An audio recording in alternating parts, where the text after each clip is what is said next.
Hello, welcome to Insights, Newcastle University's Public Lectures series. I'm Martin Farr, co-chair of the programme. It gives me great pleasure to welcome you to our new spring series and this evening's lecture, which is on President Biden, a clean slate, a correction to the norm, or more of the same. I'll reappear after the lecture, which is about 35 minutes for a question and answer session. So please put any questions or comments you may have in the chat box on YouTube, or you can tweet your comments. Our handle is @InsightsNCL. And you can add the hashtag InsightsNCL to your comments. A very smooth transition to our chair this evening because it's me, and this is not quite a tradition, but we have for the last two presidential inaugurations marked it with an Insights public lecture. The last time in 2016, the advantage of having an inaugural lecture, by the way, is that we know in advance there will be an inauguration. And in 2016, we knew there would be a new president, although not the president we ended up with, and such was the interest in the election of Donald Trump that we had over 1,000 people crammed into the Curtis Auditorium and Herschel Building in those days when social distancing was not an issue. And the public desire and appetite for information and to try and interpret this extraordinary event, which of course came at the end of an extraordinary year with the Brexit referendum, is something that we wanted to repeat this evening. And we haven't been let down given the activities of American politics. This evening's lecture is given by someone who is very prominent in British foreign policy. She heads the British foreign policy think tank and is broadcasting and writing and publishing all over the country, all over the world. Her research specialises on populism and on nationalist movements, and she's particularly concerned with the social motivations and social origins of foreign policy and interactions between states. And that very much shapes her lecture this evening. So I'm delighted to be able to introduce Sophia Gaston. Well, hello everyone, and thank you very much for joining me today. It's an absolute pleasure to be invited here to speak for Newcastle University. My name is Sophia Gaston. I'm the director of the British Foreign Policy Group. I am a social researcher running a foreign policy think tank, which is rather unusual. But I'm very much of the belief that this intersection between the domestic and the international is incredibly important for us to be studying at the moment, and that foreign policy making really needs to have a comprehensive understanding underpinning it of the social landscape, not just of Britain, but of our allies and our strategic rivals as well. And that this is a tool of strategic foresight. Because it's incredibly important for us to build consent around our own foreign policy. And certainly in an age of increasingly volatile and dynamic political environments and societies, it's very important for governments to have the consent of their people behind them. And that in doing so, that makes you much stronger in your foreign policy on the world stage. So it's a great pleasure to be with you, and today we're actually going to be casting eyes across the pond to the United States. Obviously, President Biden has been inaugurated now, and I think there are just some really big questions that we're interested to explore around the questions of this very, very dynamic social landscape that has been very plain to see over the past 4 or 5 years in the United States in ways encouraging and concerning. The impact that this will have on Biden's capacity and effectiveness in terms of governance. And today we're going to be talking about how it might particularly shape his foreign policy choices on the world stage.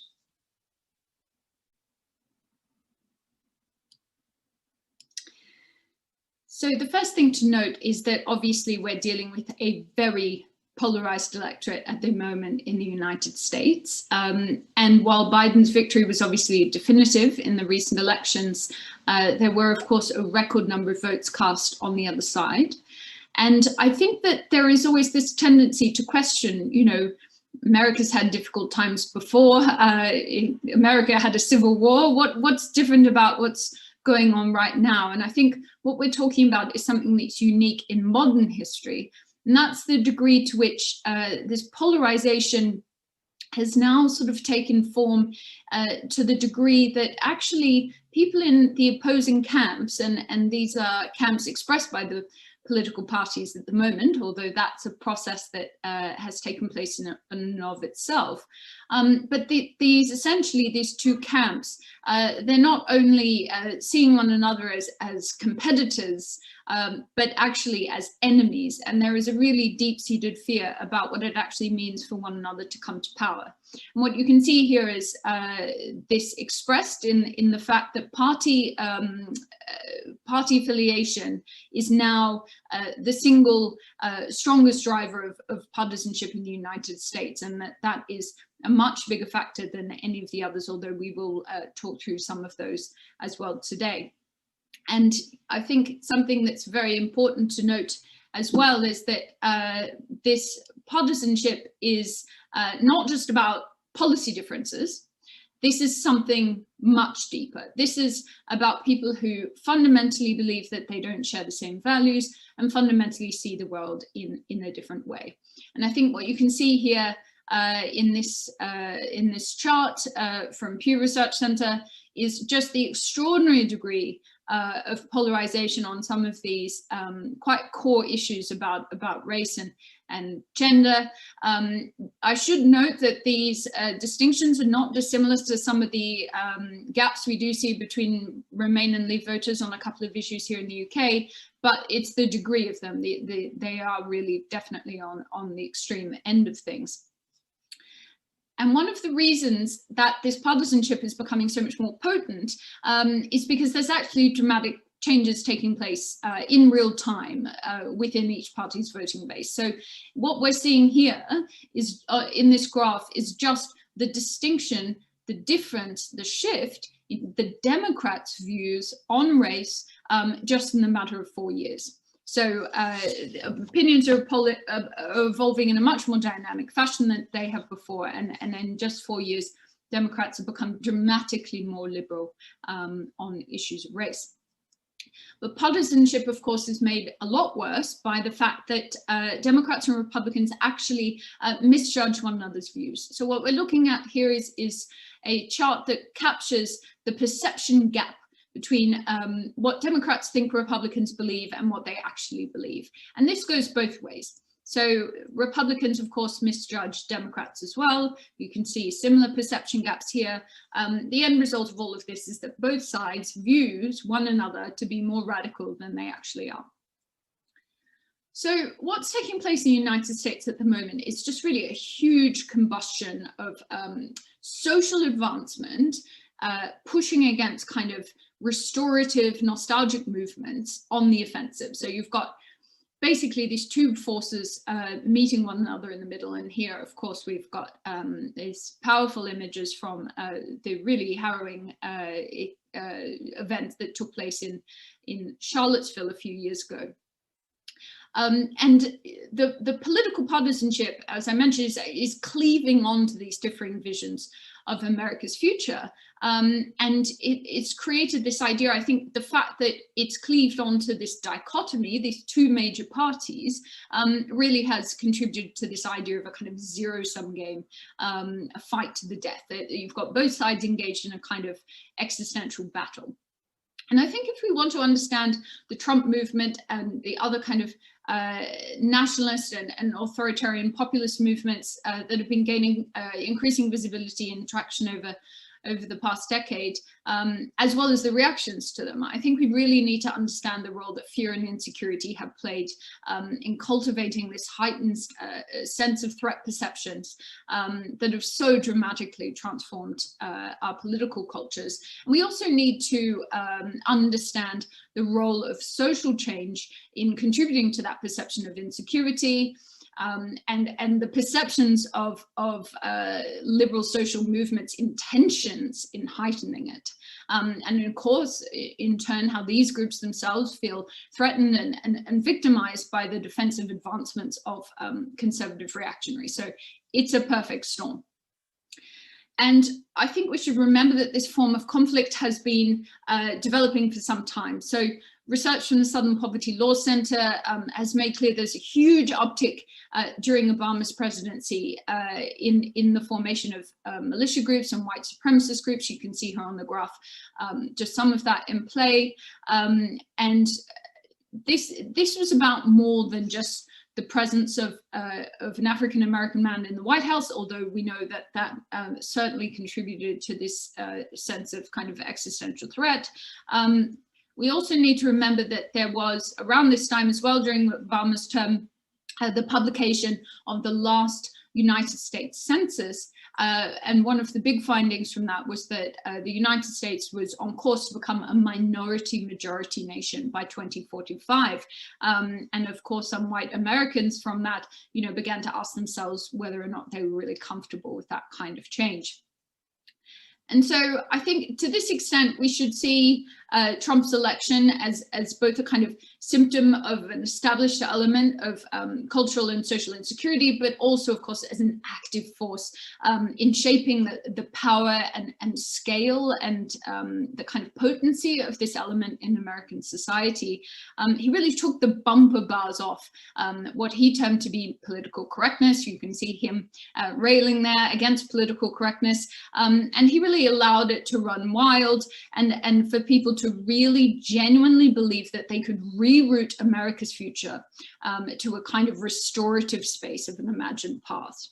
And I think what's been so disturbing and fascinating at the same time about these processes is that, even in empowering these fringe ideas and sort of liberating these individuals, their threat levels never seemed to wane. And in fact, they actually escalated as the liberals, of course, on the other side, naturally reacted to the shifting needle. So you've got this very dynamic force there of both sides feeling very threatened and actually escalating the stakes as they go along.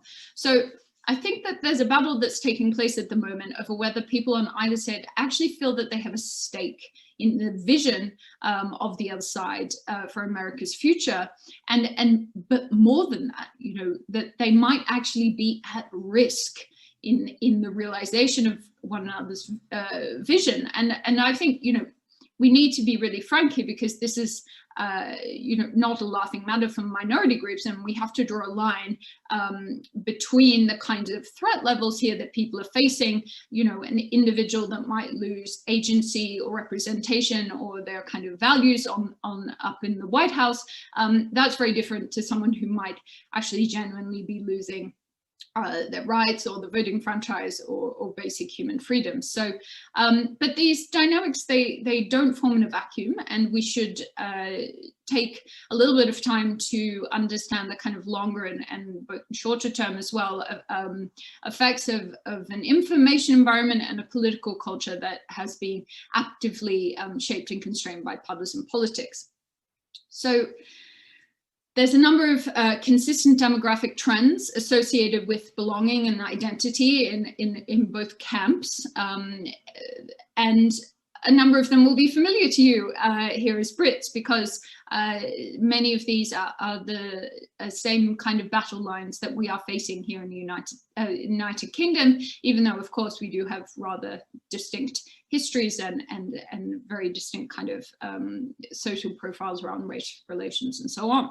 But there's some really interesting overlaps here, and also, these issues are all going to be very consequential for governments here in the United Kingdom. So just to touch on a couple of these. Age. This is one of the strongest predictive factors in the way in which people are likely to react to different policies and issues, and also to values in the way in which people see the world. And I think one of the point that I made just earlier about the United States being on track to become a minority-majority nation, there is also a point about the size of cohorts here, and something that has been taking place over the past decade or so is that now the Gen Zs and the millennials, so sort of under 40s, are basically now rivaling in size the boomers. And it's not just about size, it's about the fact that, millennials are now coming to ages where they're actually able to occupy roles of significant economic and political power. So there's a battle here to shape future against the battle here to shape legacy. two other factors that we should also talk about. I'll just quickly show you here this graph as well. This just shows the difference in ages and views on different priorities for the Biden administration. You can see obviously that there's quite distinct views. For example, if you look at the first one here, defending against terrorism, absolutely not really an issue at all for Gen Zs, but a very prominent issue for older Americans. And this obviously plays heavily into the way in which they vote. So education, this is another area that is really important in shaping views. And I think, Robert Putnam, sociologist, he has published a number of wonderful books, but his book, Our Kids, was a really interesting study out not too long ago, really worth reading. And it essentially, he goes back and he tracks lived experiences of social mobility with individuals from all different circumstances and over time. And I think one of the conclusions that he draws is that social mobility in America today is just really not what it was.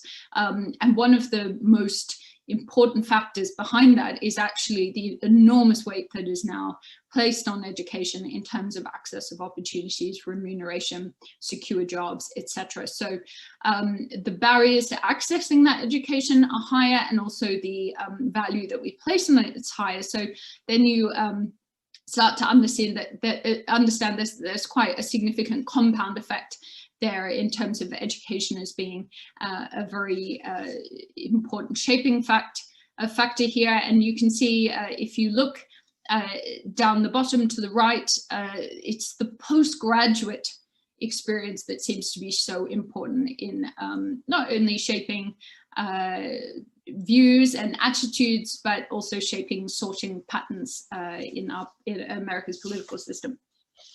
And then finally, just to note the importance of place. So as you can see on this graph on the left, Democrat support is now increasingly concentrated within urban environments, right? So you can see also in the graph on the right, these are actually views about the coronavirus and how worried people were, obviously much higher and much closer between Democrats and Republicans in the city versus in other locations. And I think what is really interesting about this, and this is something again that we're seeing in the United Kingdom as well, but there's something about living in a city, living in an urban environment. It's your lived experiences there, the type of people you're interacting with. I mean, even just something as simple as living in a public transport based society versus a car-based society.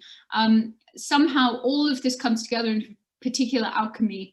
That I think one of the most interesting outcomes of this is that you can be living completely balkanized existences from people within your own nation. And you might, I mean, as a young person in New York, you might feel that you actually have more in common with the viewpoints and lived experiences of somebody in London than you do to perhaps somebody living in another part of America. Biden's foreign policy platform. Let's start with climate change. So I think the first thing is that we need to acknowledge that we're at a very different stage in the debate now. So even though there's obviously quite a few people in the United States who are very happy to still question the science behind climate change, we're so far down beyond that path. I think, events like the horrendous bushfires in California over recent years, and I think even last year there were more hurricanes on record in the United States than ever before. So these people are starting to see the effects on their doorstep, and so we're really now at the stage of moving into the kind of consumer and business level impacts of climate change, and there will be a raft of policy changes coming. We know that Biden's already meeting with the automotive industry. They're stopping drilling of new oil and gas on public land. But this is going to be about a transition on an individual consumer level as well. And, that obviously means there is a huge degree of socioeconomic consideration that has to be made here, because there are going to be a heck of a lot of people who are going to find this transition quite difficult. And Biden's going to need to be able to say, look, we're going to try and create new jobs from this. There will be jobs, but they might not be where you live. So we're going to need to support you to make that transition. We're going to have to help you to make the transition to change your behavior and in the goods that you buy. And I suppose they just have to make the case that the costs of not acting are just greater than the cost of acting. But that's going to be really the tension. And I think the best way that they can do this is try and position this new green economy as something really exciting. It's not an elite project. It needs to be linked to regional economic growth. And obviously that's what our own government here is trying to do with the Leveling Up project. This is a much trickier project than what Donald Trump tried to do, which was essentially to say that it didn't exist. And those choices made for electoral success, but it was obviously just a delaying tactic and passing the increased burden down onto younger generations. So I think the real test of leadership is going to be to reduce the perception of the losses on the other side. People have to feel like it's an optimistic future that they're all working to and that we all have a greater stake in. And I think there's going to be a really tricky communications task there, just to make sure that people don't feel like it's a kind of punitive exercise, or that they're being framed as somehow not more like, I don't know, morally bankrupt for not wanting to kind of march towards this new future. They need to feel securitized on that path. So climate change policy is obviously going to be a huge part of the domestic agenda, but we know that a lot of this policy making is taking place on an international level. And so this is going to be an area where Biden's going to need to make the case to the American people that he has their interests on side when he's going to meet other leaders, that he's acting and representing their best interests. He's defending America, and he's making sure that Americans not kind of unduly shouldering the burden of these kind of global responsibilities. Crucial bridge here is going to be John Kerry, so former Secretary of State. He's Biden's climate czar, but he's going to be representing America on the world stage in a lot of those environments. Really, really crucial thing here. He has a seat at the White House National Security Council now, and I think that just goes to show how clearly Biden wants this to be a bridge between the domestic and the international. So trade and globalization, it feels forever ago now, but one of the most striking characteristics of the 2016 election was the degree to which both candidates were kind of expressing a reticence towards globalization. And obviously the fundamental tone of Trump's administration was a kind of inherent skepticism towards a globalized world. He was embedding protectionism and isolationism and framing them as the new status quo. It was more a kind of mission statement rather than a strategic tool. It's important to remember, as I say, that this the way in which Trump engaged with these issues represents the kind of extreme end of a process of evolution that's been taking place over quite some time. Obviously, everything that happened with the Iraq War inherently encouraged the American people to start to question the costs in all senses of America being an active, not just an active participant, but actually a global leader. And obviously as well, we've had growing visibility in the United States in the same way that we have here over the past decade of the kind of asymmetrical costs and benefits of globalization and trade policies. So Biden's really going to have to be on the front foot of this.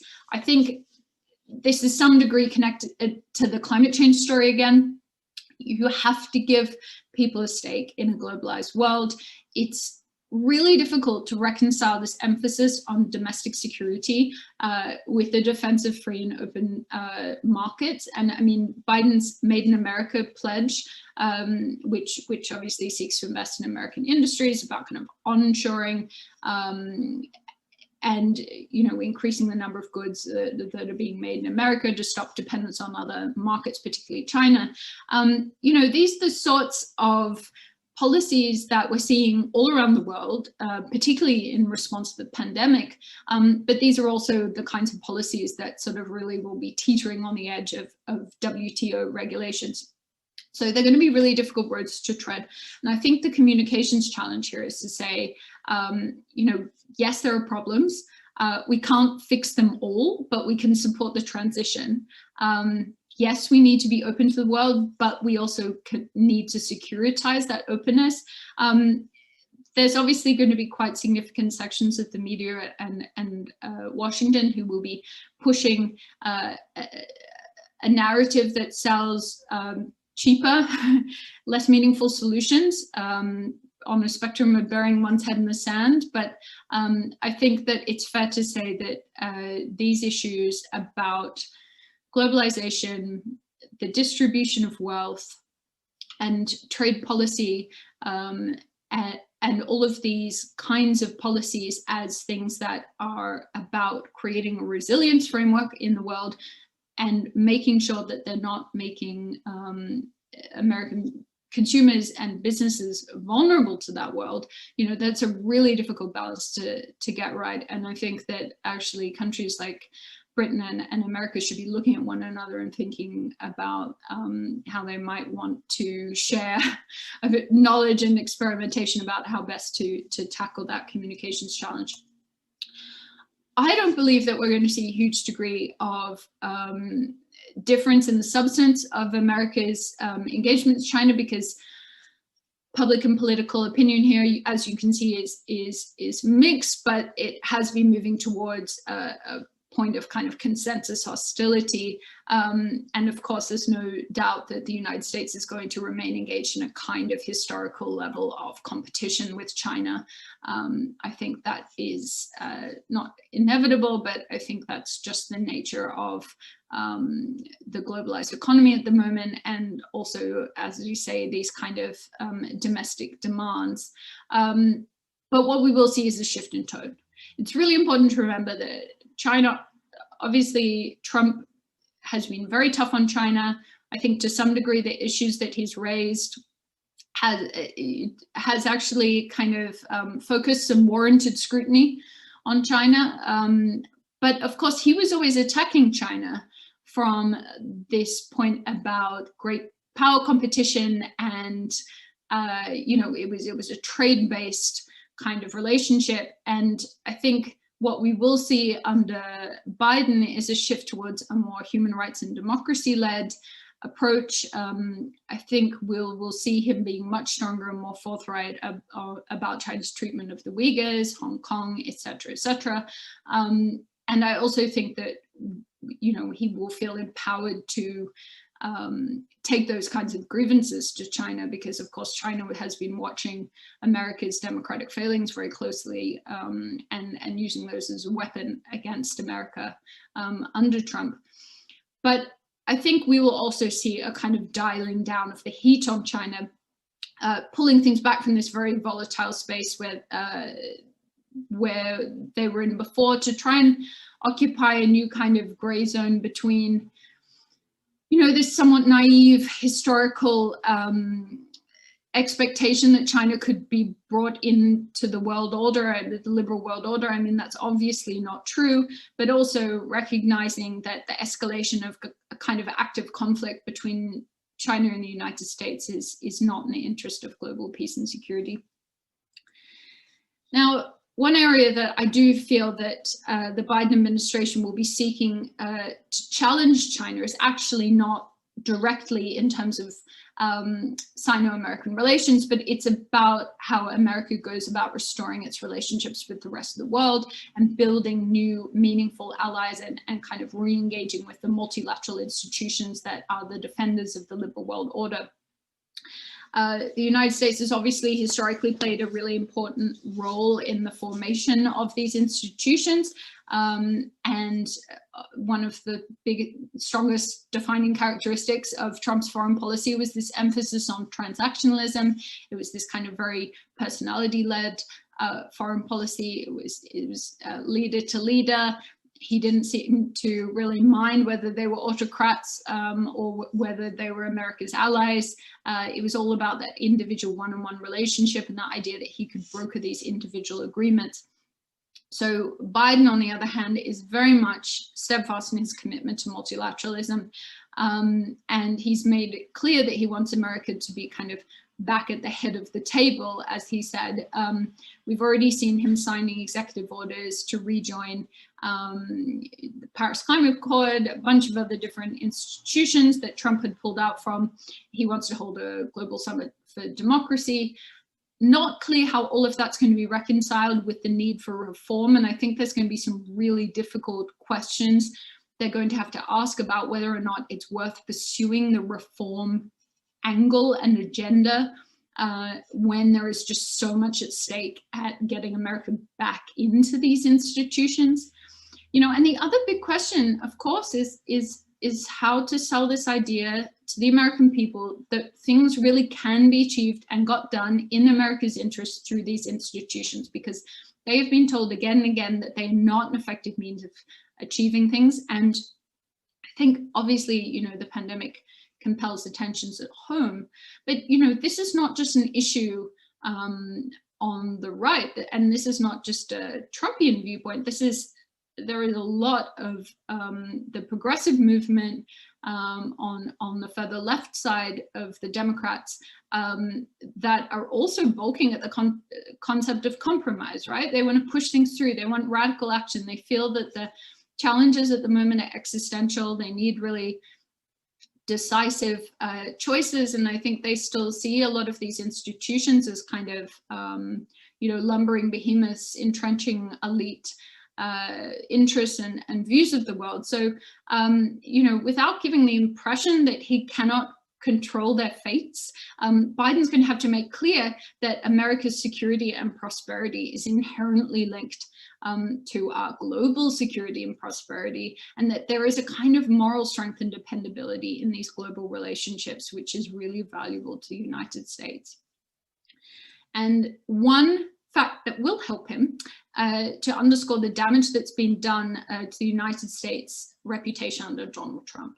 And even Americans wary of expending resources on foreign policy, this idea that America is a respected, loved, trusted, admired nation is actually a really strong sense of their security paradigm. It's something that we've seen in a lot of the surveys that we've been doing at the British Foreign Policy Group as well. We can see that there already is an emerging kind of Biden bounce. But I think this is a perfect example of the intersection between the domestic and the international.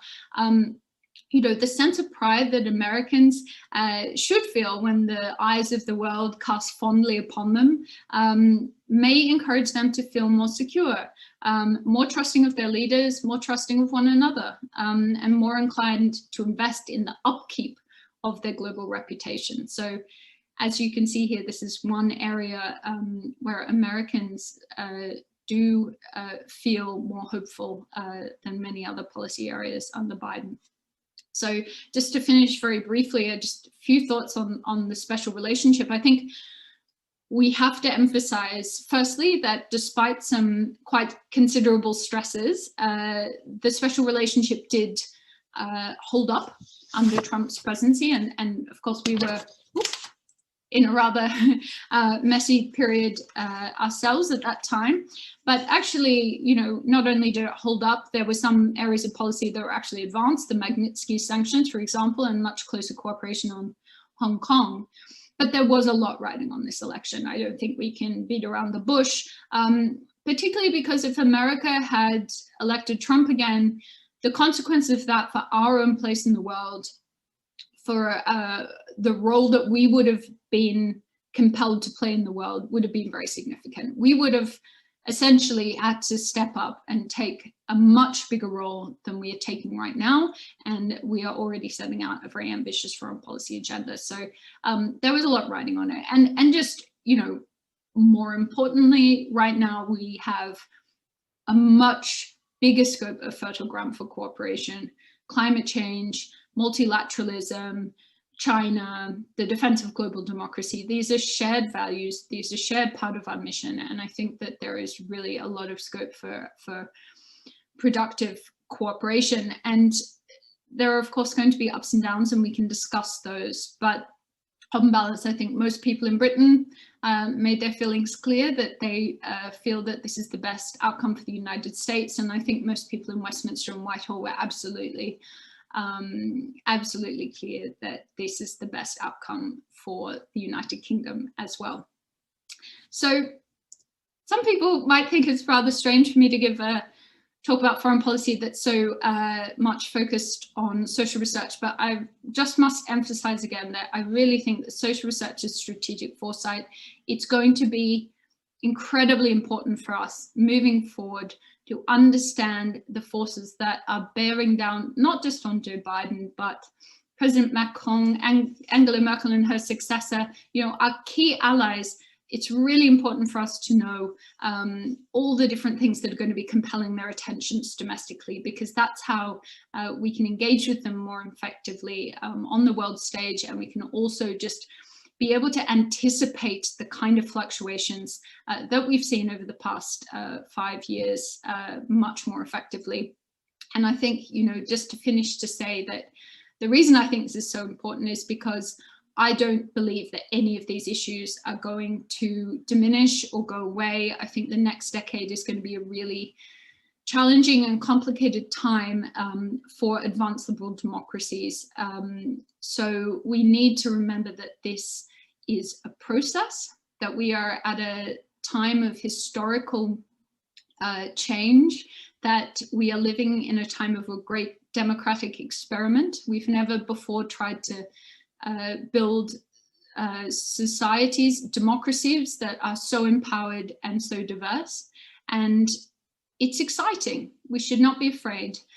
This is a really exciting time. It's an exciting time for Britain as we forge our new global Britain agenda. And it's an exciting time for the United States. And I think it's going to be a really thrilling time for the special relationship and the opportunities to work together. So I'll leave it there. Thank you very much.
And we're back live after that stimulating lecture from our speaker, Sophia Gaston.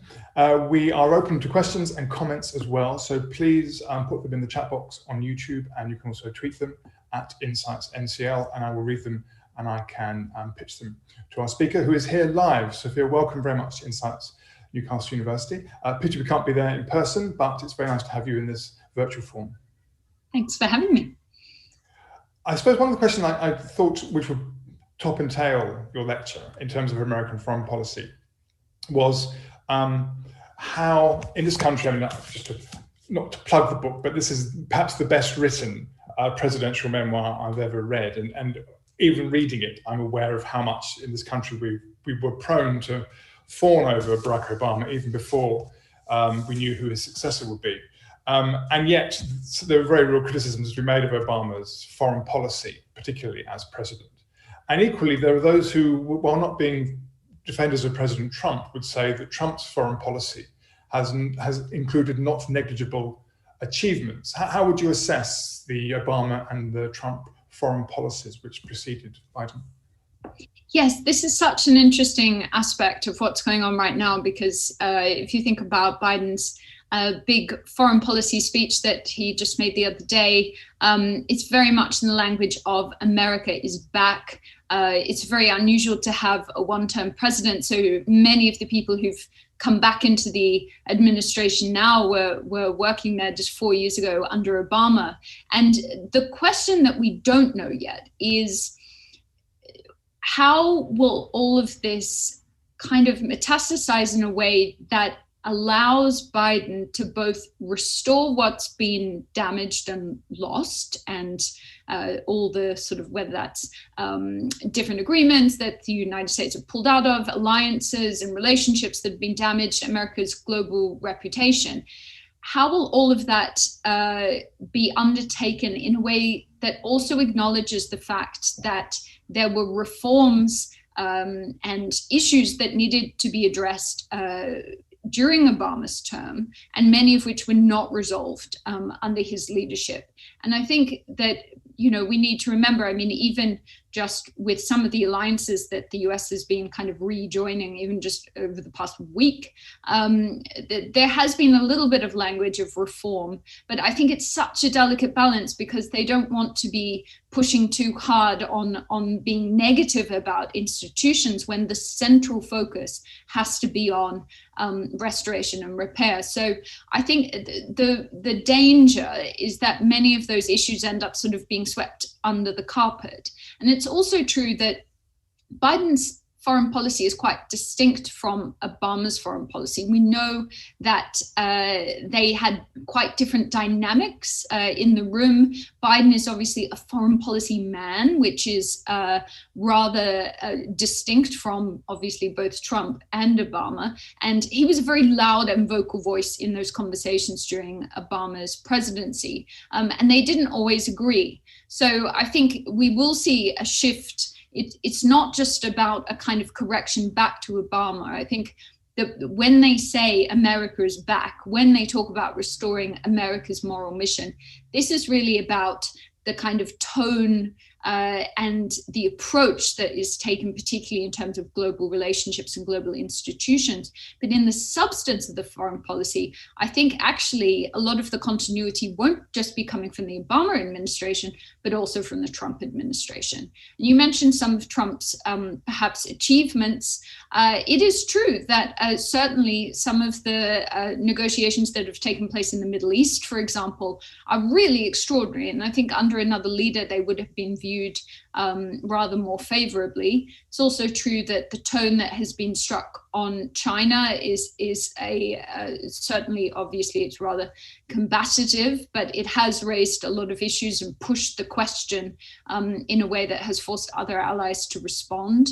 There are obviously issues about China and the WTO, which were even being discussed during Obama's term. So a lot of the confrontations that Trump had, the seeds for those disagreements were actually planted during the Obama administration. It's just that the way in which Trump went about foreign policy with a complete absence of diplomacy, that is something that is anathema to Biden, who himself, you know, I think in his speech just in the past couple of days on foreign policy, he was very, very keen to emphasize that diplomacy will be at the heart of everything that he does. And I think Tony Blinken as well, his Secretary of State. So I think basically the foreign policy doctrine under Obama was not the neoliberal doctrine that we saw, the neoconservative doctrine that we saw under Bush. It was already hesitant.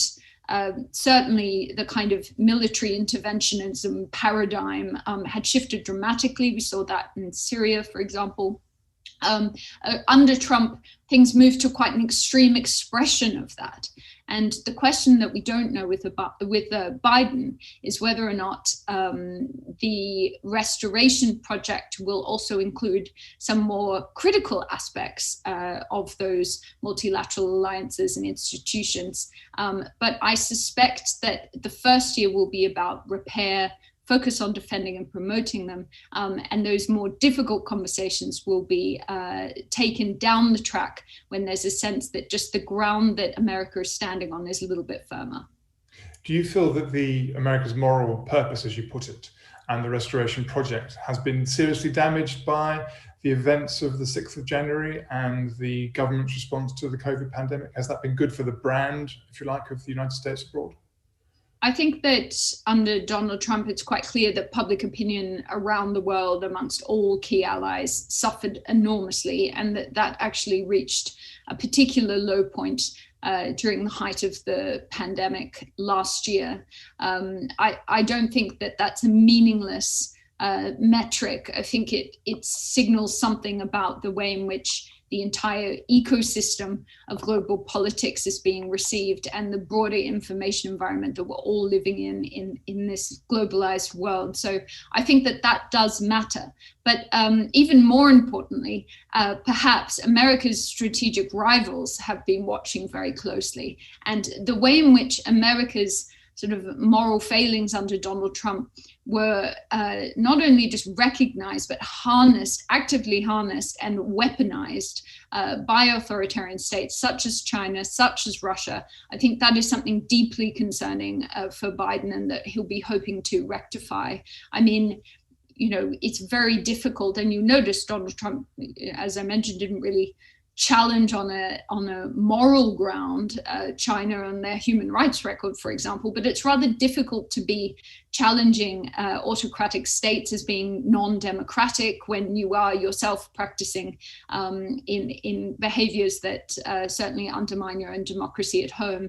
And I think, if you look at a lot of the disinformation and the sort of propaganda that's been coming out of both Russia and China over the past few years under Trump's presidency, a lot of it is trying to draw attention to instability in America's social fabric. So unless he gets those things right, unless he can get the house in order at home, it's very difficult on the world stage to be sort of acting as a moral actor. Yes, and you mentioned Biden's foreign policy speech, and of course, significantly gave it at the State Department, and you could really sense this was a desire to restore the morale of American diplomacy. Some questions are coming in now. We have one from Liam, who asks, the Trump administration led to a changed relationship with other states, e.g. Russia and North Korea. Is Biden likely to be able to continue this, or are we likely to see a return to the previous discourse? Well, I think the real difference is tone, but also approach. So I mentioned some of the ways in which Trump was going about his foreign policy, that outside the realms of diplomacy, it was a very transactional, personality-led approach to foreign policy. It was leader to leader. And he didn't seem to have any issue. In fact, he didn't seem to make any distinction about whether he was sitting down with Angela Merkel or whether he was sitting down with Xi Jinping. And obviously to the deep consternation of America's other allies. But I think this, obviously, it feels like a fever dream now to look back at Trump's relations with Kim Jong-un and the extraordinary visit to North Korea. And I think he genuinely believed in himself, that he had these extraordinary deal-making capabilities that could be transferred so easily from the business community to foreign policy. Obviously, we all know that his business dealings have been rather unsuccessful if you look in the round. So I think he was kidding himself on that from day dot. But I think what we will see in relations with these nations is just firstly drawing a much clearer line about where America's alliances and strategic rivalries lie. I think just making it much clearer that there is no kind of moral equivalence in the same way that Trump was pushing between the EU, for example, China, Russia, the United Kingdom, etc. So I think that will be the first thing. The second thing is he will be looking to engage between states rather than necessarily at an individual leader by leader level. I mean, if you think about the way in which Trump was going about this, the extraordinary, totally unconventional way in which he was meeting, for example, President Putin alone with no advisors. I think Biden very much believes in the strength and capabilities and expertise of the State Department, and he'll be wanting those people in the room. He'll be wanting to draw on their experiences and insights and listening to advice. So I think that's the other way. And I think thirdly, he has an overarching strategic understanding of what his goals are in terms of foreign policy. And that was never true of Trump, who was sort of making it up as he went along or responding to the whims of other advisors around him. I think Biden himself, this is such a passion for him.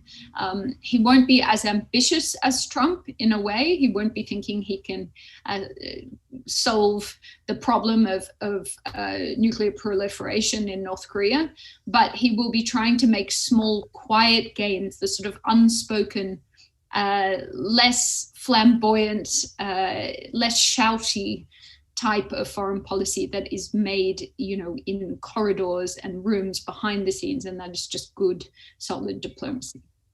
As you were saying that, I was thinking we shouldn't keep using the word anymore, but how unprecedented it was to have a leader of a democracy who believes so much in great men diplomacy and acting without his allies. And then when you mentioned his meeting with Putin, I suddenly remembered Reagan and Gorbachev in Reykjavik in '86 when something similar happened, but that was so unusual, whereas we've had 4 years of nothing but. Eleanor asks, are these questionnaires misleading in the way that they separate ideas around globalization, trade, and climate change? Being negligent of their interrelations is surely something we should avoid. Well, I think it's really important to ask these questions separately because you need to understand people's instincts. But the point is, when you ask them all in one survey, and I think most reputable survey providers will be asking a range of different questions within that and trying to understand the links between the responses on the different questions. So I think, there are, for every survey question asking just about globalization, there are other survey questions making that link. So, I mean, obviously I've just presented things on an issue by issue basis thematically, so that sort of comes through. But certainly a lot of the work that we do at the British Foreign Policy Group and our big annual survey, which we'll be publishing shortly, we ask the full gamut of those questions, and also we very much practice providing a lot of information at the start of each question, because you cannot assume that anybody necessarily understands all of the concepts in play. They're pretty complex, they're pretty abstract for most ordinary people, which is totally understandable. Why would anyone be sitting around thinking about all these things all the time unless you're absolutely mad like we are? But I think, the important thing is to ask about these questions in isolation and ask them together. Sometimes you take different types of research. So often I'll do focus groups after we're doing survey questions. And between all of that, you start to get a richer picture. But absolutely, I think these questions about globalization and climate change and so on, I don't think that they are necessarily being separated in a policy and political sense in the UK at the moment. If you think about, and in the United States as well, one of the central themes of the coronavirus pandemic recovery is the green recovery. And in the UK, and also in Biden's case, and this is why there's such extraordinary synergy between the two countries at the moment, Biden's Build Back Better narrative, which is also our narrative here, it's Johnson's narrative, and they had a little tussle about that in their phone call. It's actually also tying in regional economic growth. So in fact, there's all your themes tied in together quite perfectly. So I think in the policy-making environment, it's moved on dramatically and people understand and making that link. You found, have you though, I mean, the group was formed after the Brexit vote in 2016. I mean, and in those 4 years, have you found there's been greater public interest and appetite to understand and to discuss these things? There's been much more national public engagement from groups like yours. Absolutely. I mean, it's just even in these public opinion surveys that we do, the annual survey, we always ask a question at the beginning about people's interest and understanding of foreign affairs, that they can self-report their level of knowledge and how informed they feel. And what's really extraordinary is the interest in foreign affairs has just skyrocketed. It's gone up. I don't have it to hand, but it's something, at least 20 percentage points just in the past 4 years. So that's an extraordinary thing. And that reflects a lot of processes. I don't think it's just Brexit. I think it's the combination of Brexit and Trump, and this sense of there's been a lot of attention on globalization and the questions about the kind of long tail of the global financial crisis. People have become a lot more aware of an interconnected world. And I think people have really come to understand that these issues, they have a stake in them, and that they should be made aware of them and taking note, and that these should be issues that are actually running through their mind when they go to the ballot box. So, what was really extraordinary in the past few elections, as well as you've seen the parties responding to this foreign policy in many ways. I think at various times, obviously, it's been more contentious, but there has been a huge kind of base level of bipartisanship across many areas. What we've started to see over the past few elections is parties presenting really distinct offers on foreign policy. And that so much reflects the fact that what we've been seeing through our social research is that attitudes to foreign policy are becoming really fused onto these kind of domestic axes of social and political polarization. So the identities that people hold politically here, whether that's Leave, Remain, Labour, Conservative, your national identity, do you see yourself as British or English or Welsh or whatever, all of these things really shape the way in which you are receiving information and engaging with the world. So it's a hugely understudied area. We are forging new ground every day on this, because that's just what's so extraordinary. As you can see from my presentation, there's a huge wealth of polling information about all sorts of topics. There's a really rich culture of polling about foreign policy in the United States, in Australia, and many other countries. But here, that we just didn't have attention on that. And that's so extraordinary, because the thing that really strikes you when you look at foreign policy public opinion is just how much you learn about the country, about Britain's social fabric, by asking these questions about how people see the world. And actually the pandemic's helped, because we can now access so much more material and meetings and content through events such as this. Andy asks, I think you suggested that the Democrats had moved leftwards as the Republicans had moved right. Is this really an equal distance? Well, I think it depends what issues you're talking about.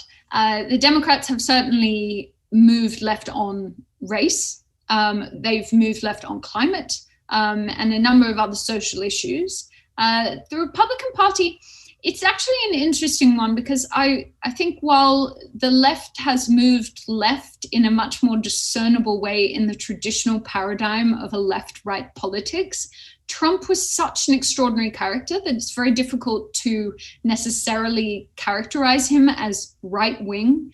Let's not forget that his parting shot when he was trying to hold up the coronavirus relief bill, which was helping to provide emergency payments for unemployed people over the Christmas period, was that he was actually fighting with his Republican colleagues to get more money out to people. He wanted $2,000 checks.